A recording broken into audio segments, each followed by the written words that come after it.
good day, good day, wherever you are. Hope you're having a blessed day at whatever time you're seeing this.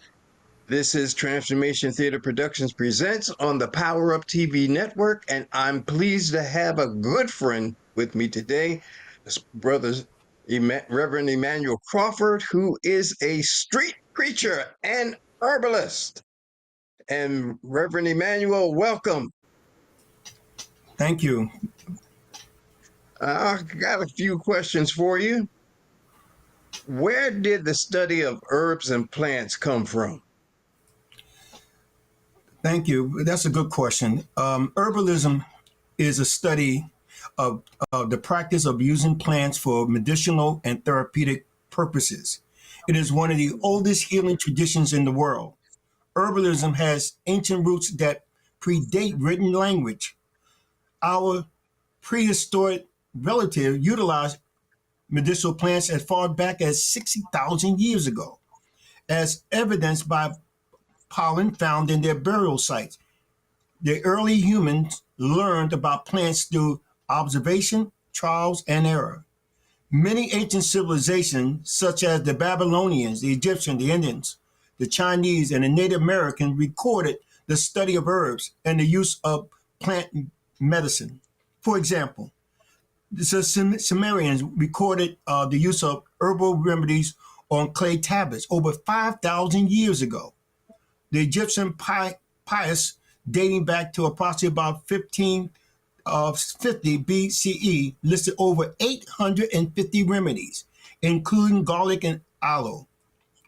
Ayurveda dates back to around about 1000 BCE, and in India, various herbs was subscribed. So in China, the Emperor Sun Nong compiled a list of 365 medicinal plants around 2700 BCE. Also, during the Greek and Roman influence, Hippocrates and Galen understood the importance of observation and document the use of herbs such as elderberry. Also, during the medieval and Renaissance expansion period, the monasteries reserved herbal knowledge, and the advent of printing press in the 1500s enabled the publication of numerous herbal books. Also, Okay. many of the Native American cultures developed strong herbal tradition, often passed down orally and later recorded by explorers. Also, during slavery throughout the Renaissance era, many African Americans relied on home herbal remedies as a vital source of healing and living in poverty in stricken rural areas across the South. So they often had limited access to formal medical care. Instead, they turned to the natural world roots, leaves, and barks, passed down through generational oral tradition and ancestral wisdom. So herbal medicine was not only a practical necessity, but it's also a deeply rooted cultural practice that blend African healing tradition with new adaptation to the southern landscape. So herbal, Right. it has a long history. I see. I should throw out my medicine and stop cutting my grass. That's herbs. Wow. Now, you're on your way to be a master herbalist. And what does that entail? Thank you for asking. A master herbalist is a professional who receives comprehensive training in both the arts of science of natural healing utilizing herbs. This training encompasses an advanced understanding of traditional knowledge as well as practical application. A master herbalist possesses the skill necessary to accurately identify, prepare, and apply herbs for therapeutic use, adhering to established natural law and principle. A master herbalist serves as an inspiring educator and trusted mentor, empowering individuals to take charge of their health and well-being and confidence in knowing. A master herbalist heals with compassion, teaches with conviction, and lives in harmony with nature. My teacher, Dr. John Christopher, envisioned that a master herbalist he visited every community equipped to reach and heal using plant God has given. So Dr. Christopher believed that herbalism is not a science, it's a calling. Well, I can definitely feel your passion on the subject. Um, Now, in terms of going to the doctor, what are some treatments that doctors use today that differ from herbalism? Well, let me to put it this way. There are some benefits in studying herbal medicine compared to the use of pharmaceutical medicine. My teacher, Dr. John Christopher, championed herbal medicine as a natural and holistic approach to healing, offering several compelling benefits compared to pharmaceutical medicine. He understood the natural composition of herbs, advocating their use in whole and unprocessed form to preserve the healing energy and reduce unwanted side effects. Herbs in their gentle and balanced state typically result in a fewer side effects than the synthetic drugs which often isolate and concentrate compounds. Dr. Christopher's philosophy centered on holistic healing, aiming to address the root cause of illness rather than merely suppressing the symptom, thereby empowering the body to restore itself. He also pointed to the historical effectiveness of herbs, noting that many pharmaceuticals derived from plant source, such as digitize came from foxglove, aspirin came from the willow bark, yet argued the whole herb are frequently safer and more effective than the isolated chemical counterpart. Central to this teaching was empowered through education. He urged individuals to understand herbal medicine as a means of reclaiming control over of their health. Finally, highlighting the sustainability and accessibility of herbs, which can be locally grown and harvested, making them most affordable and economical, friendly alternative to mass-produced pharmaceuticals. Whereas the pharmaceutical medicines are typical synthetic and isolated, meaning that they extract and they concentrate specific active ingredients to maximize potency. While this can enhance the effectiveness, especially in acute emergencies, but it also increases the livelihood of side effects due to the loss of natural buffering agent found in the whole substance. So, medication is often praised for its ability to provide quick symptom relief, making them valuable in Mhm. urgent care settings. But however, this rapid action sometimes masks deeper imbalance rather than solve them, potentially leading to chronic dependencies, overlooked underlying issue. Even though they undergo strict testing and regulatory scrutiny, pharmaceuticals remain regulated but risky. Many come with complex warning labels and potential for significant implications, complications, especially when misused or combined with other substances. So Dr. Christopher contrast between these and herbal remedy invites a deeper conversation about healing approach and long-term wellness.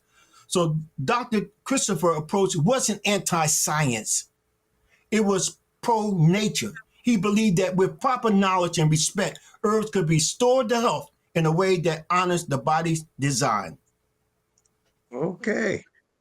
Now, you mentioned that there is a difference between treating the symptoms and treating the cause. What Yes, it is is. that difference? Treating the symptoms masks the problem, while healing Mhm. address the root cause. So my teacher, Dr. Christian Torch, teaches that true healing comes from restoring the body's natural balance through cleansing and nourishment. So that's the difference. Symptom approach opposed to direct healing. Okay.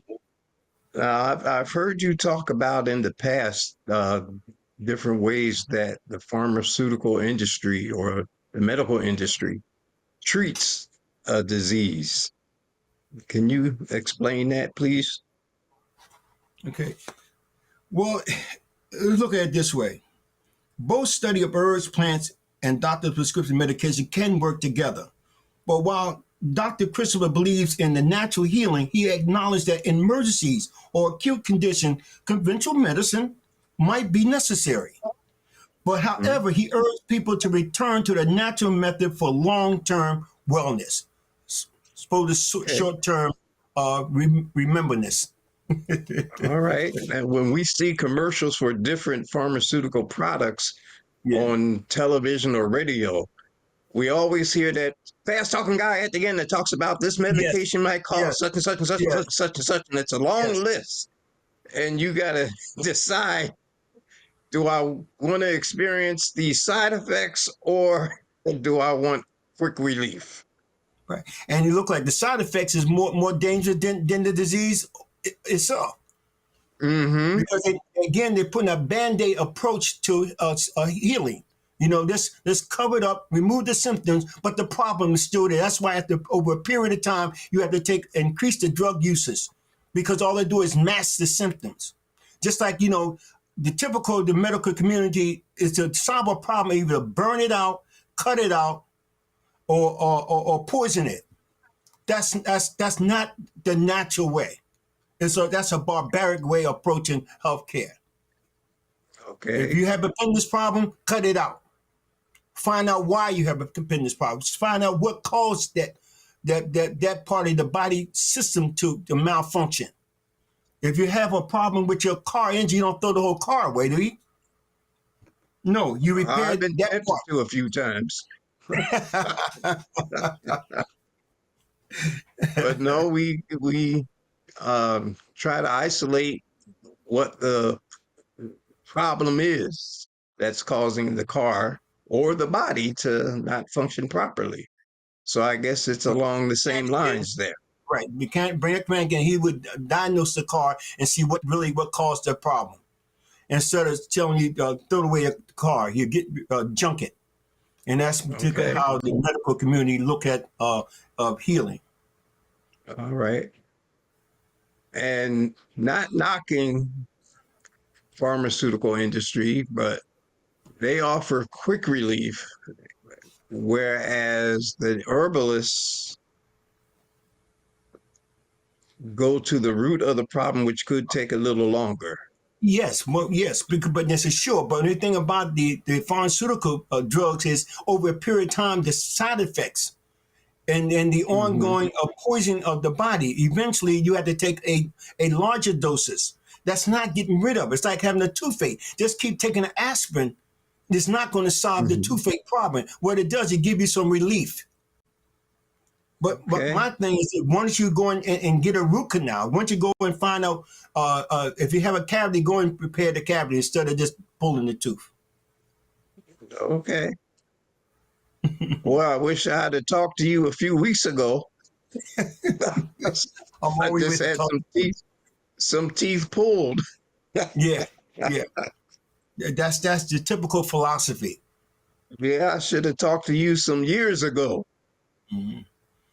As my former pastor said, you should always take care of your body, and your body will take care Take of care of you. you. I know that's right. Amen. Amen. Well, I'm excited to have learned the different things that you have taught us thus far about first how old the study of herbs and plants are in comparison to the human body. And we're going to be right back with Reverend Emmanuel Crawford, who is working his way to becoming a master herbalist right after this station break, right here on the Power Up TV network. Hello. We hope that you have been encouraged, edified, and uplifted by what you witnessed on Transformation Theater Prod Presents. If you'd like to partner with us, we would love to have you come alongside and help us in our programming.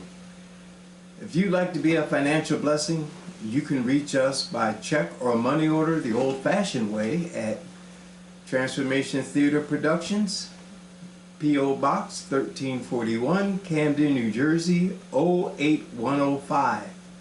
Or you can reach us by Cash App, $ Transthea Prod 4. That's all one word, Transthea Prod 4. Or if you have PayPal, you can reach us with capital T in transformation, Thea P. That's capital transformation Thea P for PayPal. If you'd like to reach us by Zelle, you can reach us at Transformation Theater Prod #1 at gmail.com. We hope that you've been blessed, and we hope you take the opportunity to bless us. And together, we can make theater that helps transform life. And welcome back to Transformation Theater Productions Presents.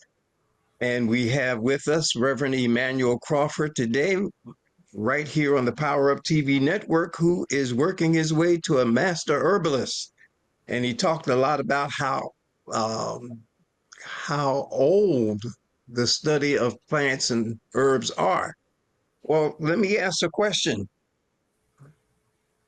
Is there any type of herbs that the average person should keep within their home? Oh, yes, there are. There are certain specific herbs that every household should keep on hand, such as plantain. That's a herb that is for bites and wounds. Oak bark is for bleeding or infections. Mountain flax is for constipation. Yarrow is for fevers and bleeding. Parsley, yes, parsley, for kidneys and bladder health. Black cohosh is for female support. Comfrey is for issue and bone healing. Libera is for spasm and breathing. Cayenne is for circulation and emergency. White poplar bark is for inflammation and pain. These are just a few of the herbs that you should keep in your house all times. To find these herbs? Okay, where you can find these herbs, you can find them either at a herbal store or a health food store, or you can grow them. You can grow herbs. Okay. Wow. Well, I've been chopping down weeds in my backyard. And that weeds is medicine. It's weeds because we don't understand. Uh-huh. My goodness. Now, doctors state that there are some diseases which there is no cure for. How do you feel about that? Are there any diseases that cannot be cured? Well, Dr. Christopher says that there's no incurable, just incurable people. Every disease has every disease have a beginning. You know what I'm saying? And so therefore, what is uncurable is people's attitude, not the disease or disease. Now, myself, I know that I've come to you about some things, and you've Yes. given me where I can purchase some herbs, and I'm not gonna lie, it tastes nasty, Yes. but I push past the taste for the result. And I think you've told me to add some tricks of put it on my ice cream or put it in a smoothie, and I'm trying. Well, I think that Reverend Scott, I think it would be good for your tape is capsules. You know, the herb comes in encapsulated, and just put it in your mouth and never taste it. And you All continue to right. take the herbal medicine through capsules. That's the way I take the herb. Sometimes I open the capsule and I put it in my smoothie. But if there's a taste problem, then just take the capsule itself. You don't even know it. You can't even taste it. All right. Now, I know you mentioned you can get a lot of these or most of these herbs at a herbal store. But for this new generation who tend to purchase things online, see, I'm old fashioned. I like to go face to face with somebody. But is there a particular avenue online? Oh yeah, there's a couple of places you can buy herb. Where's that place? Amazon. Amazon sells herb. iHerb is another place. What's that? There's a place in Philadelphia. It's not coming to me. But I buy my herbs from Amazon or iHerb, or even from the School of Natural Healing. They have a store Okay. that you can purchase in. Where is that located? Well, the store is in Utah. Okay. Yeah. But the And best the I've best been. place to get it, Amazon, you can get it within a couple of days or whatever, and it's pretty Mhm. reasonable. The school Okay. is a little bit more expensive. Plus, I get a discount because I'm a student. But I wouldn't go that route. Like I explained to the lady today, I don't sell products. I don't sell information. I don't sell knowledge. I'm an educator. I'm here to share information so you can do better for yourself. All right, and it's greatly appreciated. And which brings us to a interesting question. Why has there been a rise in diseases in the Black community, especially? I know Okay. we have uh, touched on it before, as we know that within our communities we have doctor shortages, we have uh, clinic shortages. Well, let me ask a different question. Yeah. Well, Is there a book? I have it here. Okay. There's several books, but I just want to answer that could be because uh, be poor teaching of diet, environmental toxins, Hmm. a lack of access to natural healing knowledge, which all contribute to disease, prevailing of disease. And so, education is so important that we need to be able to bring to our community to reduce the type of disease epidemic among the Black community. Now, some of the books one of the books that I favor is called the School of Natural Healing. Is the book called the book School of Natural Healing, created by the author is my teacher, Dr. John Christopher. Also, you can also get the Herbal Home Health Guide, which lists about 150 elements. Okay, these are really good books that you can get. Everybody's running around right now looking for a piece of paper and a pen to write down those two books. Can you give them again, please? Yeah, the School of Natural Healing by Mm-hmm. Dr. John Christopher. Mm-hmm. Also, the Herbal Home Health Care Guide. That's also by Dr. John Christopher. Also, you Okay. can get something from Christopher Publication. These are very good books. All right. Now, I think what everybody would should be have that book in their house. all right? What would be some of the common mistakes that people use when using herbs? Okay, some of the common mistakes would be using isolated compounds instead of whole herbs, expecting instant results, and also Mm-hmm. ignoring diet and their lifestyle,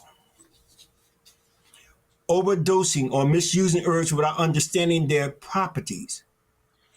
Dr. Christopher stressed that herbs must be used with wisdom and patience. Okay. You just can't So take a would herb. you? Always tell me, say, Reverend Crawford, can you give me a herb? We don't work like that. We don't work with symptoms. We work with systems. It's the body Okay. system that is the fault. So therefore, you don't isolate, just give you a herb. It don't work. That's why some people don't have faith in herbs, because I'm not allopathic herbalist. That means that you have a symptom and I give you a herb for that. It don't work like that. It's a have to have a holistic approach to herbal healing. All right. In our community, a lot of the food is processed. A lot of the food is fast food, fried, and everything else, and it's contributing to the downfall of our health. How can we reverse that? with herbs and plants? Well, we can begin to change our way of thinking and begin to Mm, incorporate a healthy living attitude. You know, begin to eat the proper foods, breathe clean air, drink pure water, reduce high carbohydrates, all these type of things, and reduce the consumption of meat. Meat is very toxic to the body. mm. All right. And just before we let you go, what role does faith or spiritual conviction play in the healing process? That's a very good question. Um, my teacher, Dr. Christopher, often emphasized that true healing involves more than just physical body. It includes the mind and the spirit. He Hmm. believed that faith in God and prayer and a willingness to change one's lifestyle were essential components of lasting health. Such as healing in his view was a partnership between divine provision through herbs and natural laws and human obedience. And so God has provided us with a pharmacy to heal our body. Prayer heals. Matter of fact, my next development is into a biblical herbalist. I want to start beginning to teach about biblical herbalism. It's in the Bible. Okay. And most people Hmm. don't know. The Lord gave it to me this morning, a vision that He wants me to teach. And so that's the next thing I will be bringing to the public, at least among Christians anyway, is called biblical herbalism. All right. Because can you give us just one small example? Well, like I said, that biblical herbalism is using scriptures as a base for healing along with herbal medicines. So it coincides together, you Hmm. know.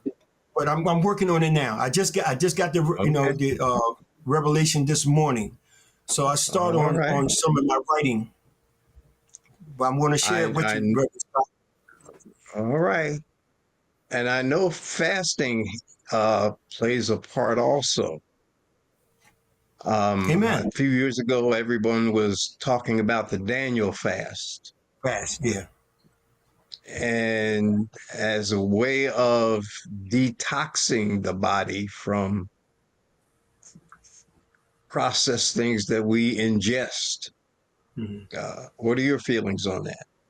Well, I agree with you. Fasting is it's a spiritual aspect, but also it's a healing aspect.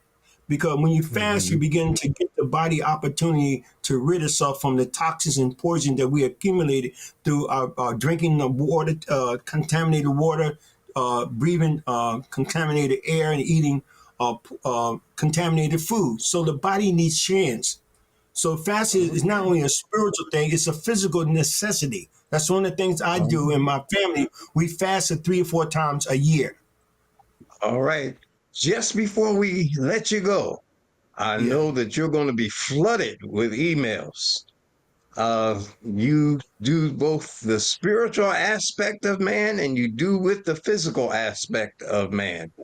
And we want to thank you for your study and thank you for being our guest today. And we hope to have you back so we can see where God is moving you in the biblical herbalist arena. Thank you. I thank you so much for inviting me.